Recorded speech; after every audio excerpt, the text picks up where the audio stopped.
The worn leather of his wallet felt paper-thin as Marcus counted. The bills one more time. 2 20s and a 10. $50. That was it until Friday. He could have canceled. Should have, probably. A single dad with a 7-year-old. Daughter and barely. Enough in his checking account. To cover groceries shouldn't be sitting in Bella's Italian bistro on a Saturday night. But Sarah, his colleague who'd set this up, had been so insistent. "You deserve this, Marcus," she'd said. "Emma needs to see her dad happy again." 3 years since the divorce. 3 years of drowning in medical bills from his daughter's surgery, of working double shifts at the warehouse, of pretending that peanut butter sandwiches for dinner was an adventure, not a necessity. 3 years of watching Emma's bright eyes dim a little each time.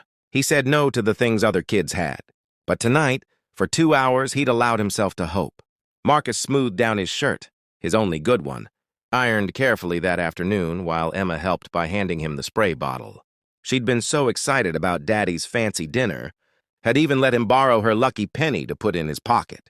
"You look like a prince, Daddy," she'd said, straightening his collar with her small hands. Now sitting in a leather booth with soft jazz, playing overhead and couples murmuring around him. Marcus felt more like an imposter. He checked his phone. 7:15, his date, Jennifer, was 15 minutes late. At the table directly beside him, separated only by a low partition, sat a man in an immaculate charcoal suit. Marcus had noticed him when he arrived, hard not to. Everything about the stranger screamed wealth, from his Patek Philippe watch to the way he commanded the space without effort. He was dining alone, occasionally glancing at his phone between courses. And Marcus wondered what brought a man like that to eat by himself on a Saturday night. 7:25. Marcus's phone buzzed. "I'm so sorry. I looked you up online. I can't date someone who lives in that neighborhood. Good luck, though." The words blurred as Marcus read them twice. Heat crept up his neck. She hadn't even met him. Hadn't given him a chance. His zip code had been enough to disqualify him from consideration. He should leave. Cut his losses, go home to Emma, pretend this never happened. But the waiter was approaching, and pride, stupid, expensive pride, kept him rooted to his seat. "Good evening, sir. Are you ready to order, or are you still waiting for your companion?" Marcus swallowed hard. "She's not coming, but I'll order. Just for myself." He scanned the menu with new eyes, seeing now what he'd avoided looking at before. The cheapest entree was $42. With tax and tip, he'd be over budget. Way over. Could I just get the minestrone soup and a water, please?" "Certainly, sir." If the waiter judged him, his professional mask didn't slip. As the waiter walked away, Marcus heard his daughter's voice in his head. "Did you have the fancy pasta, Daddy? Did they have tiramisu?" She'd been Googling the restaurant all week, making him promise to describe everything. Now he'd go home with stories about soup. From the next table, Marcus heard the man in the suit speak quietly to his waiter. "Excuse me. The gentleman beside me, add his meal to my check. Whatever he orders. And please do it discreetly." Marcus froze. Had he heard that right? The waiter nodded and moved away. Marcus sat paralyzed, unsure whether to acknowledge what he'd heard or pretend he hadn't. Before he could decide, the man stood and stepped around the partition. "I apologize for intruding," the stranger said. His voice warmed despite the formality of his appearance. "I'm James Chin. I couldn't help but overhear part of your conversation, and I hope you won't think me presumptuous, but I've asked them to put your dinner on my tab." Marcus felt his face flush. "Sir, I can't accept that. That's incredibly kind, but please." James held up a hand, and something in his expression stopped Marcus's protest. "Let me tell you a story, and then if you still want to refuse, I'll respect that." Without waiting for permission, James slid into the opposite side of Marcus's booth. Up close, he looked younger than Marcus had initially thought, maybe mid-40s, with slight creases around his eyes that suggested someone who smiled often.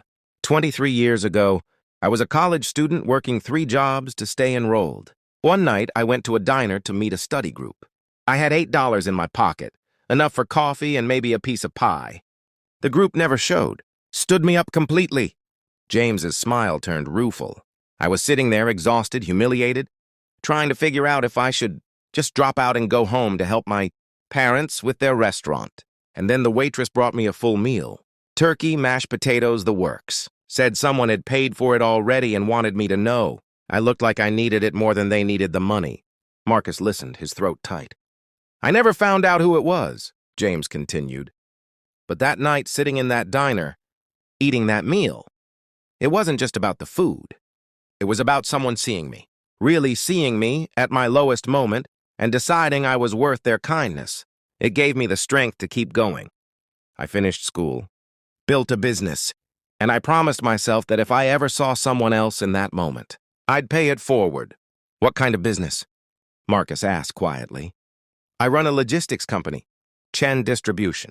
We handle warehousing and supply chain, management up and down the East Coast. James pulled out a business card, set it on the table. But that's not why I'm telling you this. I'm telling you because I saw you counting that money before your date arrived. I saw your face when you read that message. And I saw you order soup when you clearly wanted more. Not for yourself, but because you've got someone at home you're taking care of first. Am I right? Marcus nodded, not trusting his voice. Kids? A daughter. Emma. She's 7. Marcus found himself pulling out his phone, showing James his lock screen, Emma in her soccer uniform, missing her front teeth, grinning like she'd just scored the winning goal. She had heart surgery 2 years ago. She's perfect now, but the bills... I understand. James's expression softened. Order what you want, Marcus. Order what you'd order if money wasn't a concern. Better yet, order 2 of everything and take something home to Emma. Kids love restaurant leftovers. The waiter reappeared, and Marcus, feeling like he was in a dream, ordered the seafood linguine Emma had circled on the menu printout. And yes, 2 orders of tiramisu. Over the next hour, Marcus and James talked. Really talked. James asked about Emma, about Marcus's work at Patterson Warehouse, about his dreams that had been folded up and put away in drawers marked someday. Marcus found himself sharing things he hadn't told anyone, how he worried. Emma was growing up too fast. How he felt guilty every time she said she didn't need something he couldn't afford. How some nights he lay, awake wondering if she'd remember these lean years or if they'd poison all her childhood memories. She'll remember that you showed up, James said firmly. That's what kids remember. Not the things, the presents. You're showing up for her every single day. When the food arrived, beautiful, aromatic, plated like art, Marcus felt tears prick his eyes. He took a picture to show Emma, then tasted the pasta. It was extraordinary. As they ate, James asked more questions about Marcus's work. What did he do at the warehouse? How long had he been there? What were the biggest challenges in the operation? Marcus, relaxed by the unexpected companionship and James's genuine interest, found himself detailing the inefficiencies he'd noticed, the solutions he'd proposed to supervisors who never listened. We could cut loading times by 30% with a better routing system, he explained, sketching on a napkin. But I'm just a floor worker. Nobody's asking me. James studied the napkin thoughtfully. What if someone was asking you? Sir? James. Call me James. He leaned forward. Chen Distribution is opening a new regional facility in March. I need an operations manager, someone who understands the work from the ground up, who sees the inefficiencies, who gives a damn about doing things right. The job pays $85,000 a year plus benefits, health insurance that would cover Emma completely. Are you interested? Marcus stared at him. You're offering me a job? You don't even know me. I know you're resourceful. You stretched $50 into a date at a nice restaurant. I know you're dedicated. You work double shifts for your daughter. I know you're humble. You ordered soup when you were hungry. I know you're smart. Those solutions you just described are exactly what we need. And I know you're honest. You tried to refuse my help even when you desperately needed it. James smiled. That's a better interview than I've gotten from candidates with MBAs. I don't know what to say. Say you'll come in Monday for a proper interview. Bring your ideas, bring your questions. We'll see if it's a good fit for both of us. No promises beyond the conversation. But I have a strong feeling about this. James stood, placed a hand briefly on Marcus's shoulder. And Marcus? The person who stood you up tonight? She did you a favor. She showed you who she was before you wasted any more time. Someone who judges a man by his zip code isn't someone who deserves a man like you. As James returned to his own table to settle his check, Marcus sat in stunned silence. The business card felt heavy in his hand. James Chen, CEO, Chen Distribution, followed by contact information. Could this be real? When the waiter brought boxes for Emma's food and her tiramisu, carefully packaged with extra napkins, Marcus asked, Is he legitimate? James Chen? The waiter smiled. Mr. Chen? Oh, yes, sir. He comes in monthly. Always tips well, always kind to the staff. One of our favorite guests. He leaned in slightly. And between you and me? I've seen him do this before. Help people, I mean. He never makes a show of it. You're lucky he was here tonight. Marcus left the restaurant walking on air. In his pocket, a business card that might change everything. In his hands, boxes of food that would make Emma's eyes light up. In his heart, something he'd almost forgotten the feeling of, hope. When he arrived home, Emma rushed to the door in her princess pajamas, her babysitter gathering her things in the background. Daddy, did you have the best time? Did you bring me something? Marcus knelt down, eye level with his daughter, and opened the tiramisu box.